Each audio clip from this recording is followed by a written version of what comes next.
Assalamualaikum warahmatullahi wabarakatuh. Alhamdulillah, alhamdulillahi rabbil alamin. Assalatu wassalamu ala asrafil anbiya'i wal mursalin, sayyidina wa maulana Muhammadin.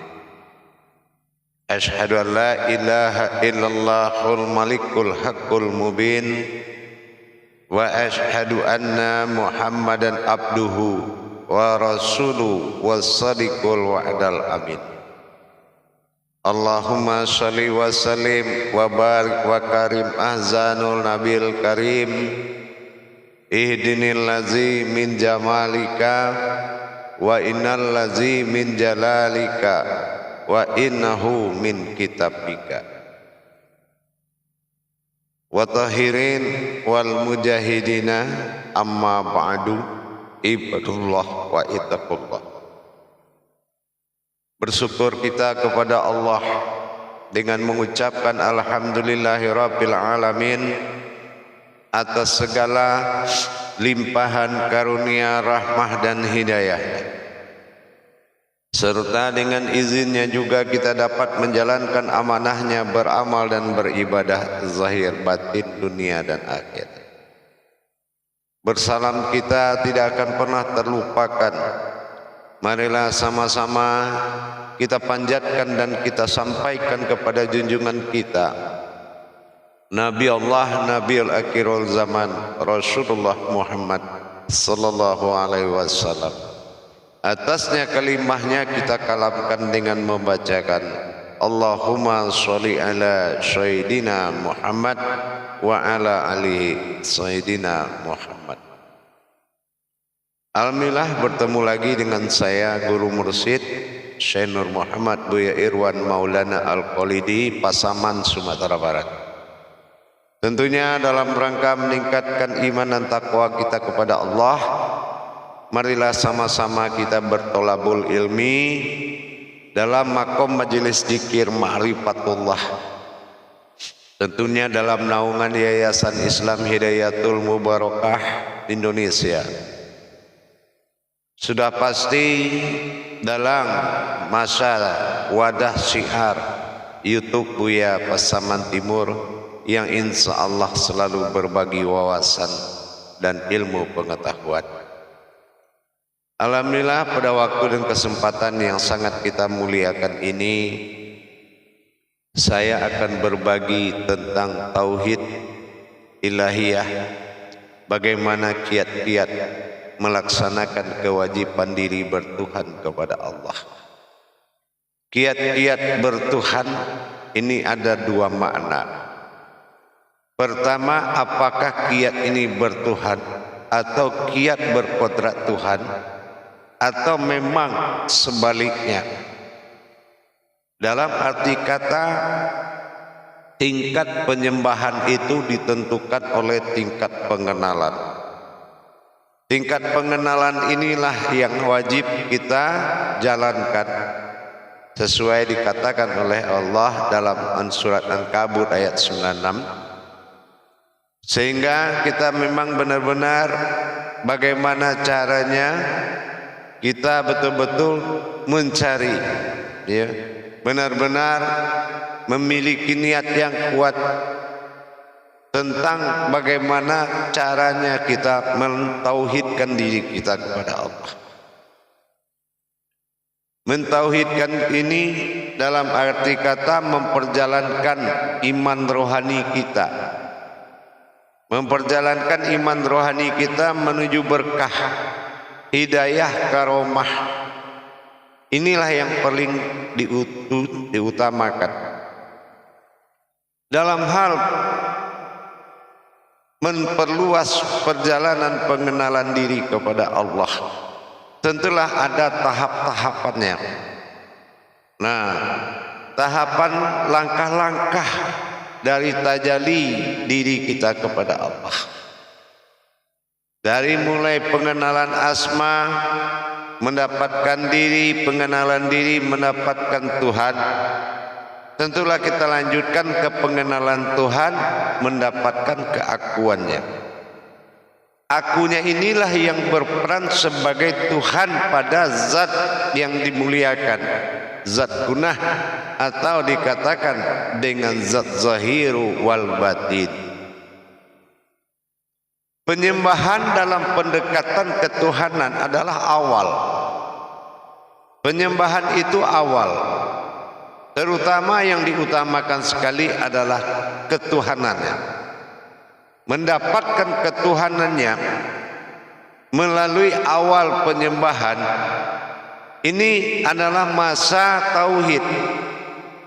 Ya, seperti yang pernah saya sampaikan, masa tauhid itu diawali dengan pengenalan sehingga tajalli diri, pencarian diri, man arafa nafsahu itu akan menuju dua sifat, zahiru rabbi wal batinu abdi. Karena zahiru rabbi wal batinu abdi sudah jelas, sifat kezahiran adalah wujud bagi Allah, dan sifat hayat dan batin pengabdian adalah wujud dari diri. Ini sudah menandakan ada ciri-ciri terbukanya suatu peluang rohani dalam belajar. Dalam kita memahami tentang pencarian yang berakhir kepada Tuhan, ilah, tentu berpedoman kembali kepada keumatan awal, ilahin nas. Nah, inilah keakuan terhadap keumatannya. Ini sifat yang ditanamkan pada zatnya Allah, disebut ruhani, ruh yang ditiupkan. Jadi sifat yang ditanamkan pada zatnya, dikatakan aku bertajali pada sifat dan zatku. Ini sudah kita lihat bahwasanya pencarian diri dengan diri, kalau bertemu bukanlah diri tapi sesuatu yang berdiri. Ini sudah memperlihatkan kenyataan. Apa yang dikatakan memperlihatkan kenyataan? Kalau sudah mencari diri terhadap Tuhan, mencari Tuhan dengan diri, akhirnya mendapatkan Tuhan pada akhirnya, yaitu keakuannya. Akhir Tuhan adalah keakuan. Nah, keakuan di sinilah yaitu sebuah sifat tunggal baginya untuk dia tajalikan karena keinginannya menjadi Tuhan. Inilah innallah, aku ingin, inna ilahi, aku ingin menjadi Tuhan. Nah, ini wa qatali alal ummatun, maka aku jadikanlah umat. Siapa umat yang dijadikan? Pertama adalah zat. Inilah ayat pertama yang diturunkan. Itu alif lam lam ha. Alif fil awal wal lam fil akhirun. Nah, inilah dikatakan atau zat disebut dengan Allah atau kunah, zat pencipta segala pertama jadi. Disinilah penyembahan karena awal penciptaan adalah pada zat. Dengan demikian, keinginan oleh wujud ta'yun ketunggalan tadi menjadi sembahan umat, maka dia menempatkan zat tersebut dengan kehendaknya, dia jadikan sebagai kiblat diri untuk bisa dilebur menemui dia. Zat diri yang dikatakan untuk dilebur sudah pasti, karena kiat-kiat yang bertemu di dalam perjalanan tajalli Allah tadi, yang diutus untuk menyembah melalui perantara zat atau Allah dalam kalam asmanya, itu adalah naf-nafnya semua. Naf-nafnya ini itulah diri-diri batinnya. Ada nafsahu, ada nafsihi, ada nafas. Sangat banyak naf-nafnya Allah, yaitu diri-diri batinnya. Nah, jadi batin-batin dirinya yang banyak ini dikiblatkan kepada zat wa zahiru. Nah, inilah wa zahiru rabbi, yaitu zat yang dizahirkan untuk pencarian Tuhan, yaitu zat yang dizahirkan dalam pencarian Tuhan. Nah, zahiru Rabbi inilah yang akan bersifat kepada keakuannya kembali dalam rangka mengkabulkan. Inilah yang disampaikan, yang sering kita dengar, memintalah kepadaku, sembahlah aku, wa an ya'buduna hadzal siratal mustaqim, ya, memohonlah kepadaku, ya, pasti akan kukabulkan. Sangat banyak ayat-ayat itu berkembang dalam Al-Quran. Kepadaku, Allah adalah wadah zat utama pencipta segala semua jadi, yang menjadikan semua jadi. Awalnya disinilah tandanya penyembahan. Tetapi di dalam wujud ketuhanan kita wajib sampai kepada keakuannya, ta'yunnya. Kita harus sampai kepada ta'yun, yaitu kepada hakikinya ketuhanan adalah aku. Hu, inilah hakikinya. Jadi hu yang dimaksud di sini adalah leburnya hijahiyah ha, berbentuk aras kekuatan, dan hu alif doma'u berbentuk sir rahasia. Inilah kekuatan yang rahasia, yang hakiki, keakuannya. Keakuannya inilah yang bagaimana dia bisa berasmakan kepada Allah dengan keinginannya menjadi Tuhan. Jadi wujud ta'yun itu dia hanya menikmati saja.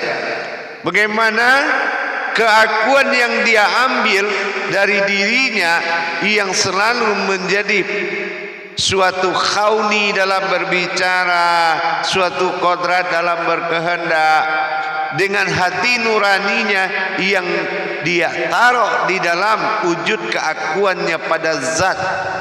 Inilah keakuannya kepada keumatan disebut hamba atau ihsan, yang ditaruh di dalam wujud zat yang ditiupkan tadi. Jadi dengan dia merasakan dengan ketunggalannya, karena dia ingin menikmati bagaimana rasanya dia ingin menjadi Tuhan dan diperlakukan dan disembah, serta dijadikan tempat berdoa dan meminta. Ini adalah salah satu kehendak hati dan dirinya, sehingga wujud zat yang dijadikan semua awal mula jadi dibuatkan dari zat tadi menjadi kiblat ruhani yang menjadi sembahan. Inilah sementara yang menyembah itu adalah naf-nafnya sendiri, batin-batin dirinya. Nah, inilah yang dikatakan dengan nurani-nuraninya, nur-nurnya di sekalian alam. Maka dijadikan zat ini Rabbil Alamin, Tuhan dari sekalian alam. Inilah karena apa? Karena nur-nur hayatnya Allah yang ditaburkan, yang dijadikan dari fayakun tersebut, menjadilah batin-batin dia, nur-nurnya dia, untuk bisa melaksanakan penyembahan kepada zat kunahnya, yaitu dengan sebutan asma Allah. Dengan adanya penyembahan demikian, maka kerahasiaan diri di dalam diri yang disebut dengan keakuannya, inilah yang ada wujud ihsan pertama, yaitu diri kehambaan dia yang melayani waktu dalam kesendirian dia. Maka dia menempatkan sifat dirinya atau keakuannya pada ketuhanannya, yaitu zat kunah yang diasmakan bernama Allah. Jadi akhirnya rohani bekejar ke situ, semua bekejar ke situ. Nah, disitulah nanti dia menikmati bagaimana dia memberikan pertolongan, dia menerima nikmat-nikmat penyembahan dari umatnya. Nah, inilah yang dikatakan keesaan tadi. Dia letakkan keumatannya di dalam zat yang akan menjadi sembahan, dan disitulah dia menikmati bagaimana diri, sifat diri dia sendiri dia berikan, dia tiupkan ke dalam zat yang bernamakan rohani bagi diri kita. Jadi akhirnya kita menjadi walinya, nikmat wakil wal nikmat nasirnya untuk melayani seluruh alam ini dan menyampaikan nikmat itu kepada wujud tunggalnya. Inilah keakuannya tadi.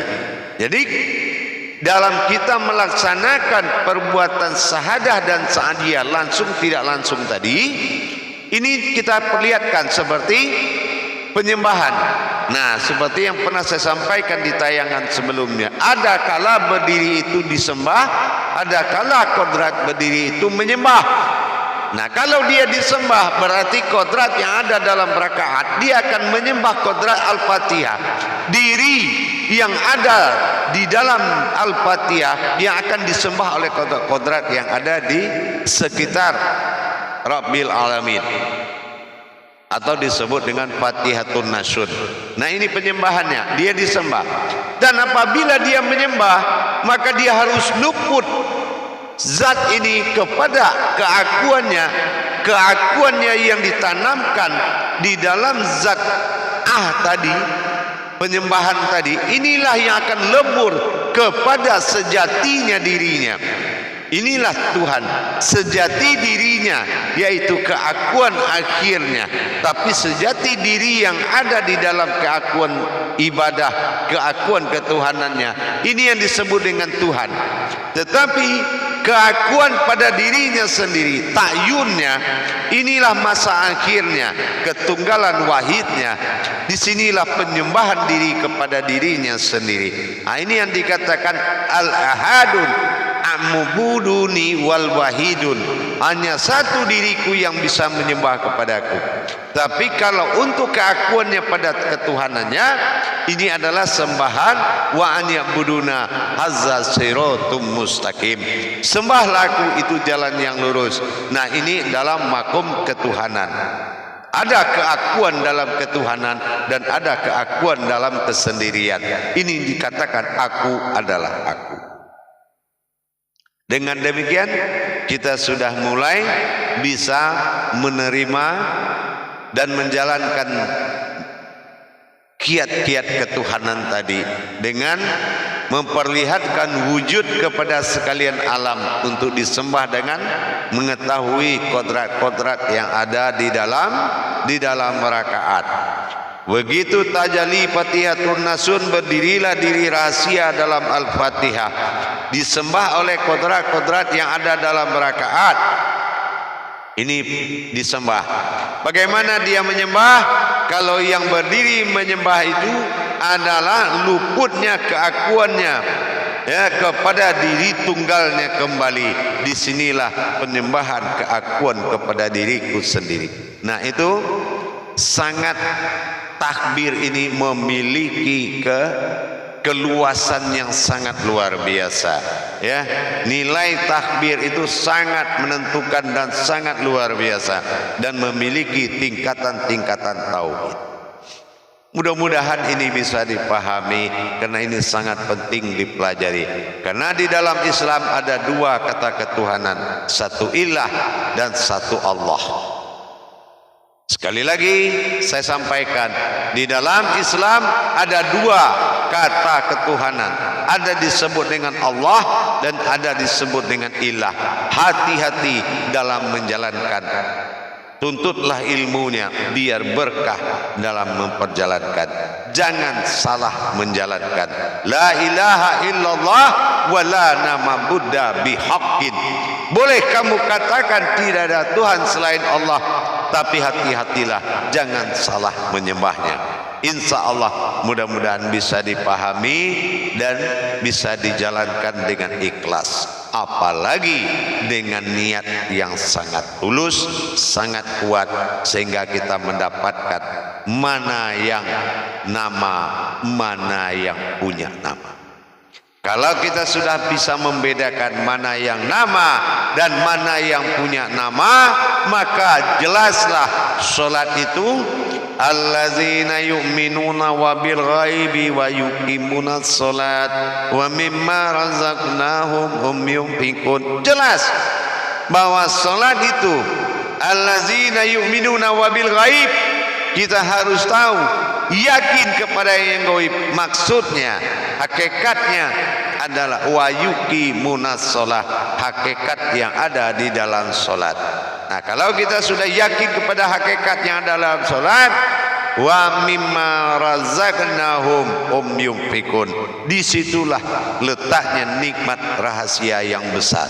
Insya Allah mudah-mudahan bisa bermanfaat demi meningkatkan iman dan takwa. Apabila pencarian makom derajat diri itu semakin meningkat, maka makom dari solat semakin berderajat, berkah insya Allah lahir batin dunia dan akhirat. Alhamdulillah, mudah-mudahan bermanfaat. Kalaupun sudah paham, saya hanya ganti mengingatkan. Insya Allah. Akhirul kalam, wabillahi taufiq wal hidayah. Wassalamualaikum warahmatullahi wabarakatuh.